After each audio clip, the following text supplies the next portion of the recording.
सद्गुरु तुकया ज्ञानदीपा, नमो सद्गुरु सच्चिदानंद रूपा, नमो सद्गुरु भक्त कल्याण मूर्ती, नमो सद्गुरु भास्करा पूर्णकीर्ती। आजचा आपला विषय असा आहे की साधू संतांना वर्ण धर्म मान्य आहे का? साधू संत वर्ण धर्माच्या विरोधात आहे? नेमकं याबद्दल नेमकं उत्तर काय आहे यावर आपल्याला थोडीशी चर्चा करायची। तर तसं जर पाहिलं तर साधू संत हे वर्ण धर्माच्या विरोधात नाही। वर्णाचे 4 प्रकार: ब्राह्मण, क्षत्रिय, वैश्य आणि शूद्र। बऱ्याच लोकांचा असा गैरसमज असतो की बाबा तुकोबराय, साधू संत, गीता हे वर्ण धर्माच्या विरोधात आहे, ब्राह्मणांच्या विरोधात आहे। पण असं काही नाही। तुकोबरायांनी, गीतेनी, साधू संतांनी सर्वांनीच वर्ण धर्माचा आदर केला, ब्राह्मणांचा आदर केला। पण काही नास्तिक लोकांना असं वाटतं की बाबा ब्राह्मणांचा द्वेष केला।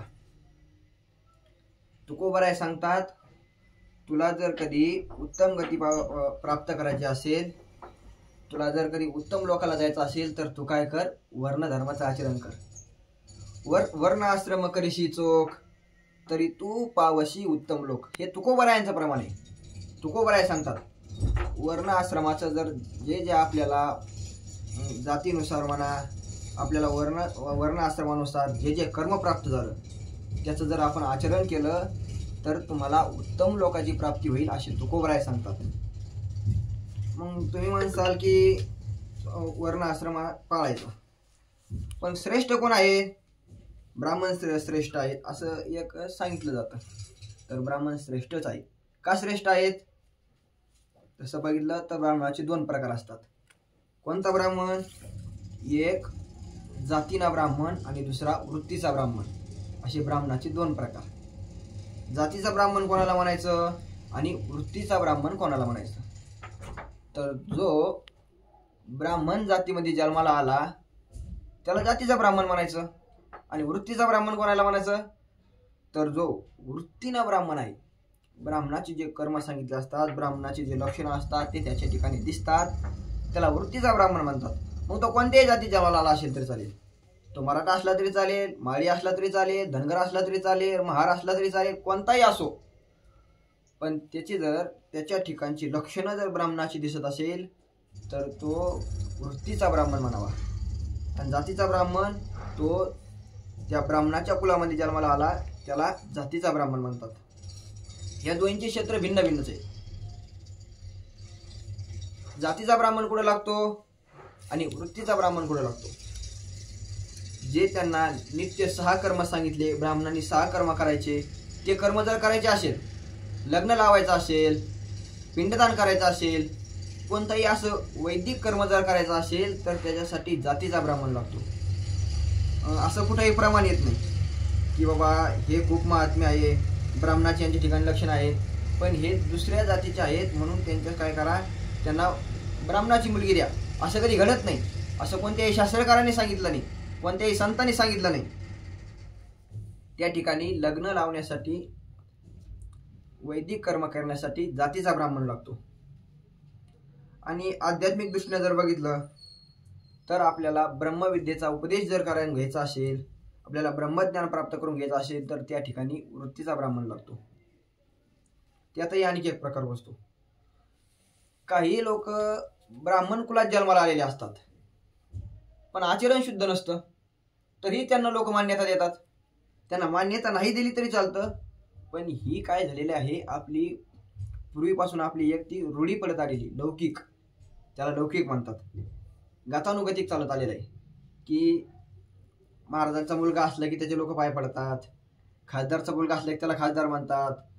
तसं हे ब्राह्मणाच्या कुलामध्ये जन्माला असल्यामुळे तो वैदिक कर्म करू, त्यांचे जो आचरण पाळतही नसला तरी लोक त्याला काय करतात, मानत असतात। त्याला नाही मानलं तरी चालतं। तुकोबराय सांगतात की बाबा या कलियुगामध्ये वर्ण धर्म राहिले नाही म्हणून काय आम्हाला त्याचा खेद वाटतो, असं तुकोबरायांचे प्रमाण आहे। राहिले वर्ण धर्म अनन्य विचारिता कर्म, वर्ण धर्म राहिले, वर्ण धर्म काय झाले, नष्ट झाले। वर्णधर्म गेल्यामुळे तुकोबारायला याचा खेद वाटतो.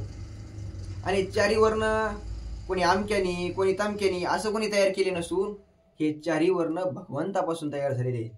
चारी वर्ण झाले एकाची अंगी, पाप पुण्य अंगी उभा गेले.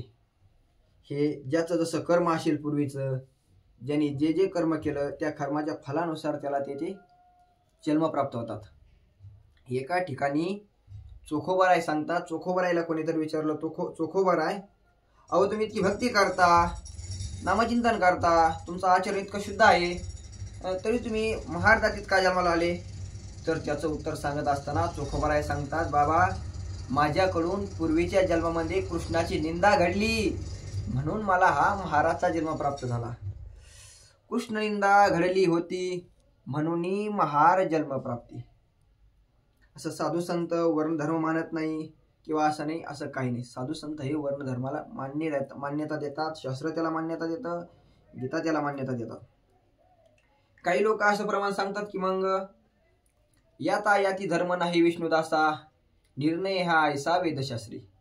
तर मी अगोदरच बोलून गेलो की काय असतात हे, जरी असं सांगितलं असतं तर ते प्रत्येक ठिकाणी एकच नियम लागू होत नाही. शास्त्र दोन प्रकारचे समजा, एक भक्तिशास्त्र धरा आणि एक कर्मशास्त्र धरा.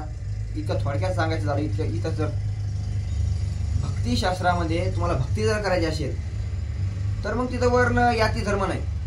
तुम्ही कोणत्याही वर्णातले असू, कोणत्याही जातीतले असू, कोणत्याही कुलातले असू, तुम्ही नामचिंतन करू शकता, भक्ती करू शकता. भक्ती करण्यासाठी तुम्हाला वर्ण धर्माची आवश्यकता नाही. कर्म करण्यासाठी वर्ण धर्म लागतं, भक्ती करण्यासाठी लागत नाही. असं एक प्रमाण आहे. नाही वर्ण धर्म याती, नामे अवघीच सरती. तर नाम घेण्यासाठी वर्ण धर्म याती जाती लागत नाही, पण कर्मासाठी लागते. म्हणून संतांना वर्ण धर्म आश्रम मान्य आहे. आपण याचं चिंतन या ठिकाणी थांबू. राम कृष्ण हरी.